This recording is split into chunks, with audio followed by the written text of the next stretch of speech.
They actually probably had more than 2 horrific things happen. Well, we'll just start it off with this to give you guys a little teaser. 2 people had to go to the hospital during this wedding. Welcome to Life Unleashed, The podcast all about creating the best life for you and your furry best friend. If you're a dog mom on the go, juggling life, work, and the endless joys of being a dog parent, then you're in the right place. I'm Dani. And I'm Nick. And together with the incredible dog mom community from Tails Up Pup, we're here to share advice, stories, and the obsession we have over the love for our dogs. Get ready to laugh, learn, and lean on each other because life with your dog just got even more awesome. We got married almost 6 years ago, long before Tails Up Pup and our social media journey. We actually did have our YouTube though, so there are quite a few videos from this. Danielle has always been a YouTube girly, I feel like. I was a big watcher. I was always into documenting my life. And so, yes, we have had a YouTube channel for quite some time. Well, you even had one predating me. You had one when you were like a little grade, teeny bopper back in 8th grade. Yeah, good times, good times. So I figured that we would share some of our wedding horror stories, but we can really just share any fun things that we want about our wedding in general, because that was before anyone listening to this podcast probably watched any of our videos. So it would be fun to take a little walk down memory lane. And I have one specific horror story. Well, for anyone that doesn't know, we decided to do a destination wedding. We got married in Aruba in 2018. So Nick is from Georgia and I'm from Pennsylvania. So when we got engaged, I had just graduated college, so I didn't live in Georgia yet. I knew I was moving to Georgia, but all of my friends and family were in Pennsylvania and all of his were here. So picking a wedding destination was very difficult. A lot of brides just take charge and they're like, well, I'm doing what I want. And that was not how we rolled. We wanted to, both be happy and both have the people that we wanted there. So we did look at locations in both Pennsylvania and Georgia. And ultimately, people were going to have to travel regardless. So that was the main thing. Some people were like, oh, you should pick one halfway. And that made no sense to me. Or me. Because I would just rather go where we want to go, and halfway there's the middle of nowhere. And so, but the other impact was the budget and how much money it costs to have a wedding. Nowadays it's even more expensive. Back then it was still expensive. We quickly realized it was like, oh my gosh, this is almost a down payment on a house to have a one-day event for your wedding at some of the, and we weren't looking at the crazy places either. So we started by making our guest list, and we were like, okay, it gets out of hand so quickly because if you invite this one person, you have to invite these other people. And it was just like, okay, we can't get under 100 people without feeling bad of excluding someone. Honestly, it was really hard to get under 150. We were really like... And we don't even have that many friends. It just was like, if you invite this aunt, then you have to invite all these other people related to them. And it just was getting way out of hand. Let's be honest. It was really our parents that were kind of the issue. And I think that's a common thing. Yeah, the parents were like, well, you got to invite this person and this person and this aunt and this, great aunt 7 times removed, because they'd be offended if you didn't invite them. And very quickly you have 200 plus people at your wedding, and that really gets expensive. The only option we ended up somewhat liking that was local was in Georgia, and it would have been a brunch wedding. And my mom was like, that is absolutely atrocious. And the main point was you'd have to be getting ready so early in the morning, and you couldn't have bridesmaids because there's not enough time for everyone to get ready and all this stuff. And I'm just like, okay, whatever. Let's just nix the whole wedding thing. Let's go. Nix the whole wedding. No, remember we actually batted around having the wedding at my parents' house. Yes. To not have a expense of the venue. But then you're liable if you have people on your land. And so there was a lot of, but we were planning it. We I think we even hired a DJ. We got kind of far along in that. Do you remember? No, that was the mini wedding. It was just the mini wedding. Yeah. So I worked at the Ritz-Carlton in Atlanta, and that was my job at the time. And so when you will get hired, at least when I got hired by the Ritz-Carlton, they take you through intensive training. And so you have to do all of these things, and they fed you gourmet lunch cooked by the chef at the Ritz-Carlton. And the chef himself sat down and would eat with us and, ask how things are going. And it was just it was nice. It was a great like community aspect.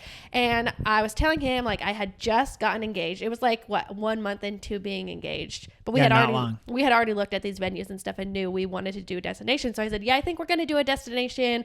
We don't really know yet. He had just like moved back to Atlanta from working at the Ritz-Carlton in Aruba. And he was like, it is amazing. You should check it out. And so that's how we figured to look into Aruba. Nick and I had never been to Aruba. I don't think we knew anyone who had ever been to Aruba. No. And so this basically random guy was the reason that we settled on Aruba. Well, we looked into it a lot and we're like, he's right. It looks amazing. Yeah. And so, that's how we landed on Aruba. And then we were going to do a mini ceremony. If you elope or get married outside of the country that you live in, at least for us in the United States, if you get married somewhere else, you have to legally get married in the States somehow. And so we were like, okay, we're going to have a mini ceremony at his parents' house and do this whole thing. But it ended up like, again, being the same issue of we had to invite this person and this person. So we ended up not doing. The guest list just started ballooning, and really my mom just like, she couldn't help herself inviting all these people. And it's like, oh my gosh, now we have 100 people coming to this mini wedding, and that's just not cool. So yeah, it got out of hand. We were like, okay, let's just nix the mini wedding. So Nick and I went to the courthouse and got married in May. And then we went to Aruba in June. May 4th. May the 4th be with you, Dani. But we don't celebrate that. Nick told me I had to pick an anniversary. I couldn't have two. So we picked June 15th when we got married in Aruba. When we were planning, we had our parents, our siblings, and we invited like our aunts. Yep. And so that was it. It ended up being 10 people. We talked to some of our best friends at the time, and both of them were like, yeah, I don't think we're going to be able to travel for something like that. It was expensive. It was expensive. And so we decided after talking to them, we're like, well, if our best friends can't make it, then it feels like not many other people were going to be able to make it. So we decided to do just family. And we didn't want the whole budget anyways. So it was just easier. Keep it small. So we had 10 people go to Aruba. We ended up staying in an all-inclusive resort, which was amazing because food was there, activities were there, everyone stayed together, and like we went on excursions together. We had a great time. Well, because you would think that doing this destination wedding would be so expensive, but because we had so few people, it was actually way, way cheaper than a wedding that we would have done here. And we didn't pay for everyone. And we didn't pay for it, and we didn't pay for everyone. So we actually had a decent amount of money left over in our budget, and we paid for an excursion for all of us to go snorkeling, which is really neat. So again, Nick's family is in Georgia, mine's in Pennsylvania. So they had met before from my graduation and stuff, but it was very rare for us all to get together. It still is rare to get everyone together. And so we were like, okay, this is a special opportunity where we're all going on a vacation together. We are going to enjoy. It was like near a week that everyone spent, probably was 5 days that everyone spent there, and really got to know each other, hang out, and we all had a blast. It was so fun. 10 on 10 recommend doing a destination wedding. And I don't know, just like having the people that you care most about be there. And I hate being the center of attention. I hate when everyone's looking at me. Like if I was up in front of 100 people at a wedding, even if it was my own wedding, I would not enjoy that. No, you wouldn't. So I'm glad I didn't do that. I'm glad we did it the way that we did. The most stressful thing, okay, there are actually a lot of stressful things about a destination because we had never been to Aruba before. So getting married somewhere you've never been was very scary. But the most stressful thing for me as the bride was my wedding dress.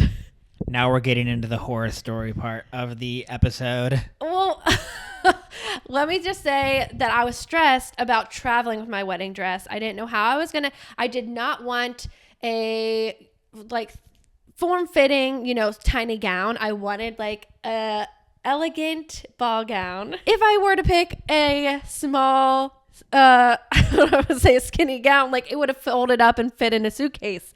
Of course, I had to pick the gown that would not fit in a suitcase, so that wasn't an option. Like a ball gown. I just wanted I wanted a princess dress.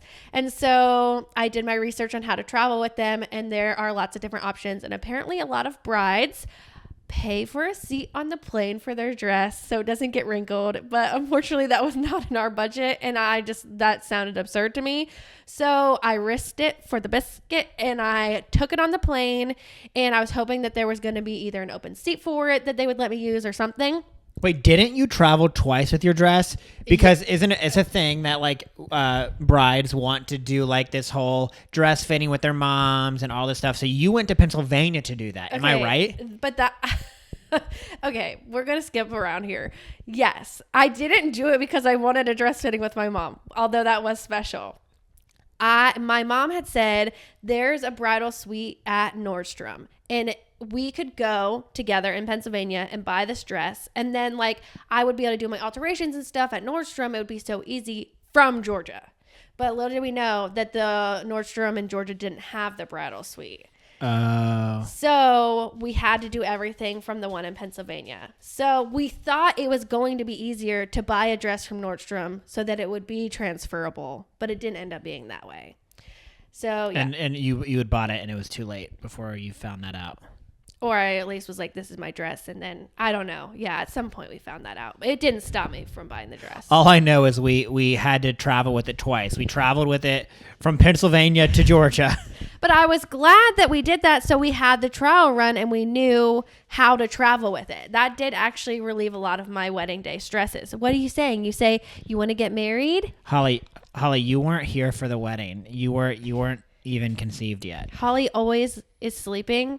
And except for when we're doing the podcast. Your bone matches my outfit at least. So we get engaged in Italy. We come back, of course, right away. Mother of the bride wants to find a dress. So my mom and I were in Pennsylvania. We shopped around at a ton of dress shops. I was sick of trying on dresses. That's how many we went to and tried on. When I found the one at Nordstrom, that was the dress. Off the rack, put this dress on. It fit me perfectly. If they didn't let me buy the dress off the rack, or I would have, because like that dress was made for me. It was perfect, no clips or anything, like it was my size. It literally fit perfect. It was a perfect gown. That's like so unusual, isn't it? Yeah, it was meant to be. It was fate. It was like, here's your dress, Danielle, right in front of you. And so that's the one we chose. The lady was so nice at Nordstrom. You should have bought that one off the rack because So this dress comes from, I think it was like Paris or something. So they have to get your custom measurements and order your dress. And it took like 8 months to come in. And it finally comes in. And I put the dress on. You literally could have had that dress from Pennsylvania that day. Yeah. It was a long waiting game. I put the dress on. And there are black dot stains all over the dress. The entire dress was covered in these like... It almost looked like micro paint stains. We don't know what it was. It was horrific because now we are like 2 months out from the wedding, weren't we? It was like pretty close. And so I'm like, oh my gosh, my dress is stained. I don't know how they didn't catch it. They were really tiny, but then once you noticed them, they were everywhere. And so we're like, okay, this is not okay. So they had to reorder it and rush it. Not on my expense. Don't worry. I fought that. I'm like, you guys ruined my dress. So they ordered me a new gown, rushed it. And when the gown came, it just was never the same. It was quite sad for me because... Wait, what do you mean it wasn't the same? The bow on the front was not right. It never fit right. Remember I had to like get a special bra insert because it just didn't fit right. Oh, you had to get it altered again, I think. Just the whole... Well, yeah, it was a brand new dress. The whole thing was a little bit of a letdown because the perfect dress for me turned into this'll do, you know? So it is what it is. The photo still turned out great. Which is so sad because the one on the rack fit you so perfectly and it was great. And you have like this moment where you're thinking that you're going to get the dress and then it comes in and it's stained. And it was like came down right to the last minute. I was like, are we going to be able to get a dress? Or are we going to literally have to go to like a store and just buy one literally off the rack because they're not going to get it to you in time? Yeah, it was very stressful. I had a good experience at Nordstrom Bridal. The staff was very friendly. I don't think it was their fault at what happened, but I don't know. It is what it is. And at the end of the day, it was just a dress. There could have been worse things that happened. And speaking of worse things that have happened at weddings, my brother had the wedding of a horror movie. It was this venue was cursed, I believe. It must have been. My brother and his wife decided they were going to get married in the Philadelphia area. And so they pick a destination in the middle of nowhere. We had never been there before. They didn't have a special connection. They also picked it because of the budget. Like, it was a cheaper place and it was beautiful. It was great, but it was a very random location. And so, you know, it should be in some ghost stories because they actually probably had more than 2 horrific things happen. Well, we'll just start it off with this to give you guys a little teaser. 2 people had to go to the hospital during this wedding. So first, the girl on the night of the rehearsal dinner was, I believe, in her heels and it like ready to go, like running down the hallway of the hotel. It was like a lodge on the venue. Like, everyone just stayed on the venue's premises. We were in the mountains. She's running down the hallway and a ghost tripped her. She fell out of nowhere. So apparently a ghost tripped her and she broke her foot and had to go to the hospital. So she, I believe, missed, it wasn't my wedding. I might be missing some details, but I'm pretty sure it was a rehearsal dinner. She like missed it or something because she was in the hospital. And my brother was like, where is she? And then found out that she had broke her foot running down the hall. But the other guy, this is wild. This is the night of the wedding, I think, right? I believe so. So he is getting into the shower and he puts his bath towel on the sink of the hotel bathroom. And when he gets out of the shower, you know, like those like hotel rooms where like the shower and sink are like right next to each other and you kind of lean on the sink to get out of the shower like that. So yeah, he leaned on the sink to grab and get his towel and the sink fell off the wall, ripped off. Which made him fall. And it's a porcelain sink. And so he's now crashing down on the ground with the sink. The sink porcelain shatters and goes through his hand. Basically almost cuts his thumb off. It's so wild. Obviously, there was blood everywhere. He then falls back into the tub, is screaming. There's blood everywhere. And luckily, someone did help him, and got him to the hospital. Yeah, because he was connected with a double room to one of the other groomsmen, and he ran in there and to a horror scene. That story is really wild to me. And so you basically had on the bridesmaid side someone up there in a wheelchair or on crutches, and then on the groomsman side he was in this. He still made it back. They were both in the. No, she wasn't in the wedding. Well, no. Well, the other guy was, I think. Yeah, I think the guy was. And he made it back for the wedding. They reattached his thumb. No, that was after the wedding. Oh, you're right. They reattached his thumb. Nick's trying to make this extra juicy. He's like, this isn't horrific enough. Let's make it really horror. He was there the next morning, though. He didn't go home. We saw him with the whole cast, like, sling thing on or whatever. And, yeah, he has probably a wicked scar now. Yeah. What was that guy's name? Matt? Yeah. Wow. Good job. Yeah. So I feel like my brother's horror story is a little bit more horrific than just my my dress mishap. But I always think that story is crazy.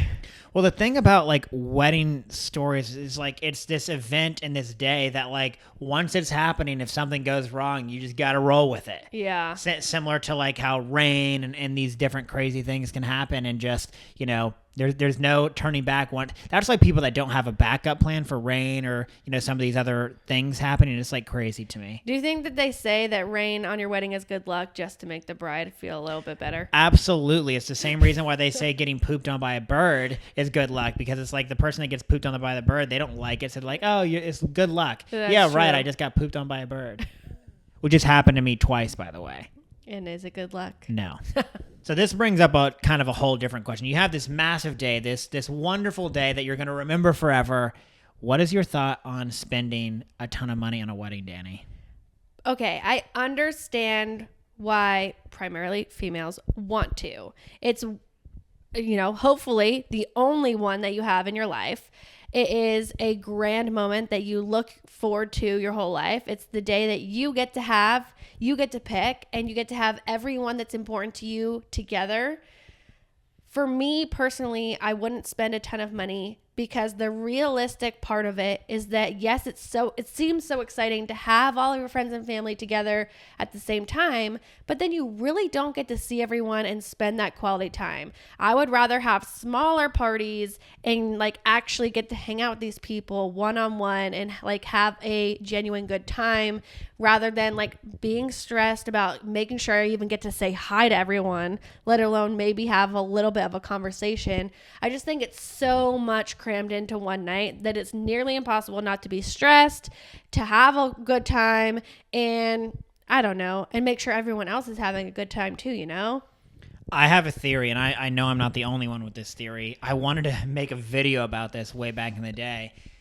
There is definitely a you've heard of the pink tax? Yeah. There's a wedding tax. Oh yeah. I've seen videos on this. It's gotta be, if you were to call up a venue and then the people that do the flowers, people that do the desserts, this type of stuff, and say, we're doing a little graduation party, or even make it more like we're just doing a little get together, whatever. And I wanted to, have these people, whatever, you'd get quite a price. But as soon as you say, oh, we're doing something for the wedding. Oh, these are wedding flowers. Oh yeah. They'll be $400 versus that is a thing. Yeah. Well, it's got to be. It is. I've seen research on that. It's crazy. It is crazy. And it's just like people lose their mind, and it's like they'll spend 5 times the price on stuff just because it's the wedding. It seems predatory by the people out there. But people pay it because they want that one special day. Yeah. It to me is just wild how much people spend, and when you could be spending that money on something else, like a house. Like a lot of our friends have had to decide, are we going to have the wedding or the house? And a lot of them choose the wedding. And Which I'm is like, wild. I don't know. The house lasts so much longer, is a much better investment, but I do understand wanting to have the wedding. That's why I'm like, just have a small one. But it's so hard for people to have a small one because they feel bad excluding people. Well, I think this has really probably been made worse by social media and things like that, because if you think about back when our parents got married, so few weddings were nearly like what they are today. I think they also weren't as aesthetically pleasing. No, they weren't. Of course not. I just think the whole industry has really changed. And when you see, particularly I'm guessing as a girl, and I'll ask you, it's like you see this stuff probably growing up your whole life. You're told this, day, you're dreaming of it. And then you're seeing as you get older on social media and people's pictures and ones you start to attend, you're like, oh my gosh, it's so pretty. They had all these flowers, this beautiful location, all this stuff. And it's like, then you want that. But the problem is that comes with the big, big price tag. And there's like a societal pressure to do it, and a lot from your parents. Like parents are like, okay, you have to have the wedding. You have to do this. And like, you probably have attended some weddings where they have extravagant things and you're like, oh, I would love that. And then you're like, oh my gosh, how much did those flowers cost? Like, it is wild. But the problem with weddings, this is like a lot of things in life, but some people get a lot of help from their parents. Some people's parents totally pay for the wedding. Some it's split. Some couples pay for the entire wedding themselves. And it's just like, you don't know everybody's situation. So it's really not fair to compare. That's true. And then, put yourself in all this debt just for this one day. For us, we got a whole experience, not only for us, but for the people in our family. So I just think that the money was much more well spent doing something like that, where we all got a vacation, quality time spent together, fun activities, fun memories, and good food. I just think that I am so glad, like people always ask us, do you wish you had the big wedding? Like, no, I am so glad that we did it the way we did it. I wouldn't change it for the world, and I would do it again. Yeah, the only thing that I think we both miss a little, we kind of would have liked to had a few friends there. That would have been nice. Yeah. If we could have had like 20 people, then I think it would have been like the perfect thing. But honestly, the more people you have, the more stressful it is, because you have to make sure everyone's happy and has all the things they need. And like, you're now in a foreign country, and it's just like, it's a lot. So I do think that if you would have had more people, you might have looked back and said, I wish we had less people. Yeah. I think we wouldn't change it for the wedding. We loved it. So if you're thinking about doing a destination wedding, we very much enjoyed it. And if you're looking for a vacation spot, Aruba is amazing. The only thing to know about Aruba is it is very windy. And so my mom's friend had been to Aruba and told us to buy these little clips that you attach your towel to the chair. And I was like, well, I'm not that bougie. Like, do I really need something like that? No, you do need them. Like, your towel will blow away. So. The one thing that's really cool about a destination wedding is you stay there for the honeymoon, or we did. And some people don't do that. Yeah. But we stayed at the all-inclusive, like with the whole family, and then we had the wedding at the Ritz-Carlton, and then Danielle and I stayed at the Ritz-Carlton. Everybody else went kind of home the next day after the wedding, and we stayed there for our honeymoon. And a really fun thing that we did is right the day that we were supposed to leave and go to the airport, Danielle and I kind of have a knack for doing stuff like this. We literally were like, is it possible to change our flight and see if they have a few extra nights at the place? They had a few extra nights. We changed the flight, and we stayed another 2 or 3 days, didn't we? Yes. I would say that Aruba doesn't have a ton to do. Like, you don't need to be there for longer than a week, or you might get bored. And that's just my perspective. We did, like, we went and saw like the animal sanctuary, and like went on ATVs and like did a bunch of things. But if you don't want to leave your resort, then you're really just on the beach. But the all-inclusive had activities and parties and stuff. So there was plenty for us to do. But I think that if you're like an adventure, like, I don't think Nick would choose to go to Aruba like all the time. I don't know. There was some cool, I tried to learn to kite surf, and that was really cool. fun. You enjoy an adventure. Was it windsurfing or was it kite surfing? The one with the board where you're flying in the air, that's really hard to learn, but I did. Yeah, that was fun for you. Yeah, it was fun. And then there was like the cool little excursion, but like you said, after a week, there was not too much. The whole island's small. Aruba is very easy to get to, at least from Georgia.